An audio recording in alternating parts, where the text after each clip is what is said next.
The NCAA isn't dying because of incompetence. It is being actively liquidated by its 5 most valuable assets. What we are witnessing isn't just conference realignment, it's a de facto corporate spinoff. The top revenue generators are decoupling from the dead weight of the other 300 Division I schools.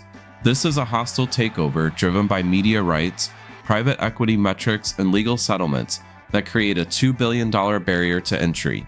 In this video, we will break down the financial CEO scorecard of the 5 schools driving this shift, analyzing their valuation, liquidity, and asset leverage, and the specific mechanism, the House for NCAA settlement, that creates a permanent oligopoly. To understand the mechanics of this takeover, you have to analyze the great decoupling that began in 2021. When Texas and Oklahoma announced their departure from the Big 12 to the SEC, it wasn't a sports decision, it was a balance sheet decision. These 2 programs recognized that their valuations were being suppressed by the lower tier inventory of the Big 12. Their move added over $100 million in combined annual value to the SEC, signaling to the market that consolidation was the only path to growth. The Big Ten followed this by executing a masterclass in media rights structuring. They didn't just sell their games, they segmented their inventory across Fox, NBC, and CBS, creating a bidding war that resulted in deals exceeding $1 billion annually. This structure ensures that schools like Ohio State and Michigan receive approximately $80 million in annual payouts. This massive influx of cash isn't just for facility upgrades, it's a war chest built to survive the coming regulatory changes. That number is the baseline. Contrast this with the SEC's strategy, which locked in a $3 billion 10-year exclusive agreement with ESPN. Between these 2 powerhouses, you have a duopoly that now controls over 70% of the national college football revenue stream. This financial dominance leads to a concept called subsidized failure. Historically, the NCAA model forced high-revenue programs to subsidize the existence of smaller schools. The logic was that you needed opponents to fill a schedule. However, the new media reality proves that networks only pay for premium inventory. The top programs are now effectively using their tax-exempt status and conference leverage to force smaller schools to subsidize their own inventory costs, while the giants keep the profit. It mirrors a private equity roll-up strategy: acquire the valuable assets, strip the costs, and discard the underperforming units.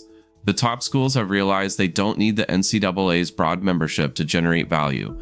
They only need each other. This is why a super league isn't just a theory, it is a mathematical inevitability. The revenue gap between the Power 2 conferences and the struggling ACC or Big 12 is widening so fast that competitive balance will be impossible by 2026. When one group of schools operates with an $80 million advantage in media rights alone, the concept of a fair playing field evaporates. The market has decided that only the most valuable brands survive. Media money provides the capital for this separation, but brand valuation determines who actually gets a seat at the table. We need to stop evaluating these programs based on AP poll rankings and start evaluating them on their balance sheets. To understand who survives the coming purge, I've developed the CEO scorecard. This framework treats athletic departments not as nonprofits, but as standalone media conglomerates evaluated on 3 specific metrics: total valuation, liquidity access, and asset leverage. When you apply this lens, you see 5 specific schools that have effectively separated themselves from the rest of the market with a combined valuation of nearly $9 billion. First on the scorecard is the Texas Longhorns, currently holding the #1 national valuation at $2.38 billion. Texas is the prototype for the modern collegiate corporation. Their financial dominance isn't just about ticket sales, it is driven by the most aggressive monetization of arrogance in sports history.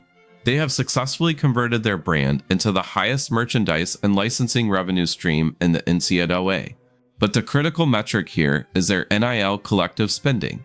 Texas isn't just asking donors for charity, they are running a capital expenditure program.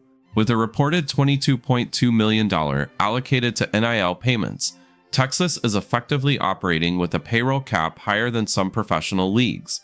This liquidity allows them to buy roster stability in a way that makes the transfer portal irrelevant to them.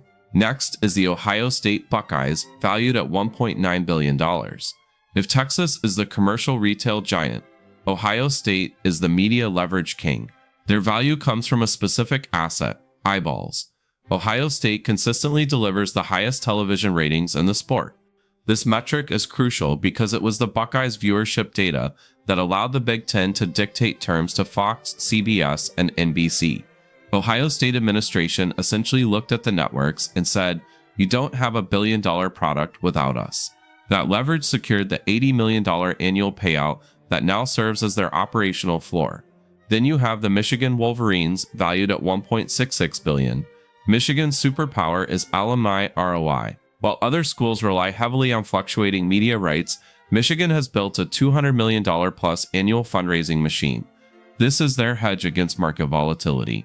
Their alumni base treats the program like a sovereign wealth fund, pouring in capital that insulates the department from economic downturns. This liquidity funds an arms race in facilities that smaller schools simply cannot match, creating a permanent infrastructure gap. The Alabama Crimson Tide comes in at an estimated $1.5 billion valuation. Their model is the recruitment monopoly. For nearly 2 decades, Alabama operated as a factory for NFL talent, but in the post-Saban era, they have pivoted to a pure asset acquisition model. With an NIL collective spend topping $18 million, they are converting roster spots into high-yield asset acquisitions. They aren't recruiting high schoolers anymore. They are acquiring proven assets from other rosters, using their valuation to strip mine talent from lower revenue programs. Finally, there is the Georgia Bulldogs, valued at $1.4 billion. Georgia operates as the infrastructure CEO.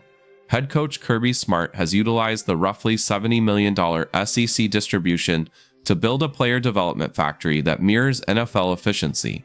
They pour revenue into analysts, support staff, and recovery technology, creating a distinct competitive moat.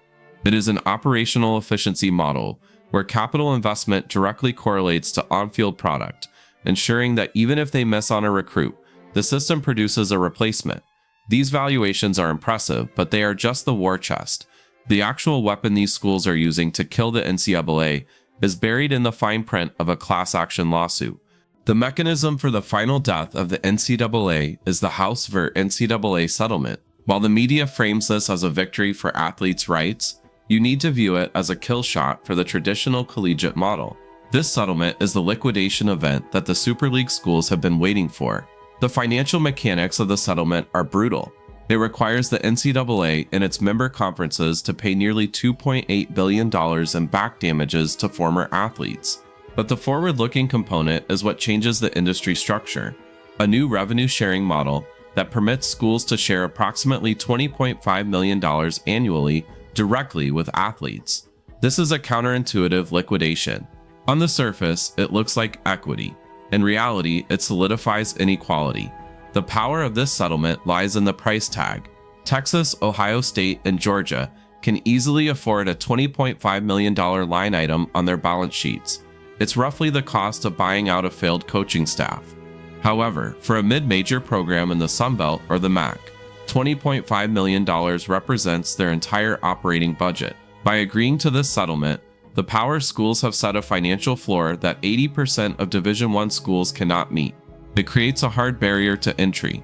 If you cannot pay the revenue share, you cannot compete for talent. The settlement effectively bankrupts the competition, clearing the board for the wealthy. Furthermore, this settlement cements the role of NIL collectives as shadow front offices. Even with the revenue sharing, the cap is soft.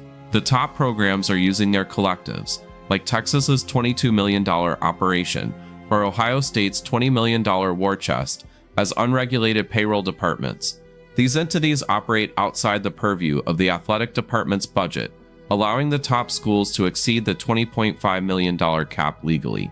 The collective becomes the mechanism to bypass the salary cap, ensuring that the richest schools can always outspend the field regardless of NCAA rules. This escalating cost structure has created the perfect entry point for private equity. Athletic departments are facing an expense explosion, revenue sharing, coaching salaries, and facility wars, and they are running out of liquid cash.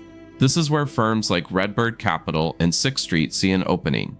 They are circling these top programs, looking for distressed assets with high brand loyalty. We are already seeing the groundwork for this, with private equity firms exploring capital injections in exchange for a percentage of future commercial rights. The moment a university sells a stake in its athletic department to a PE firm, the amateur model is legally dead. Private equity demands a return on investment, and that return can only come from maximizing media rights and cutting dead weight.